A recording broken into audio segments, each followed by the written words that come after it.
কৈ আছে যে পাপনে মই বোলে একেলগে গান গোৱা নাছিলেগে আমি গাইছো ষ্টুডিঅ'ত গাইছো ষ্টেজত নিমিলে কাৰণ যিদিনা তাৰ থাকে সেইদিনা মোৰ নাথাকে যিদিনা মোৰ থাকে সেইদিনা তাৰ নাথাকে আৰু ইয়াত একেলগে থাকিলেও আমাৰ মিউজিচিয়ান বেলেগ থাকে সাউণ্ড বেলেগ থাকে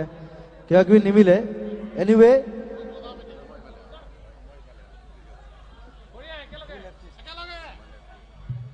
আজি এটা গান এই গানটো পাপনাও গাইছে মই গাইছো মোৰ মিউজিক আছিলে ৰ'দৰ চিঠি গান আৰু একেখন চিনেমাত আমি এক্টিং কৰিছিলো একেলগে যদি আমি শ্বুটিঙত কেতিয়াও লগ পোৱা নাছিলো আমাৰ স্কেলটো একেবাৰে নিমিলে গতিকে ৰিভাৰ্ছ দিলে একেলগে মিলি যাব পাৰে সব কথা ৰিভাৰ্ছ লেভেল নাই গাব চেষ্টা কৰি আছো আমি দুটাই যি হ'ব হ'ব আৰু দিয়া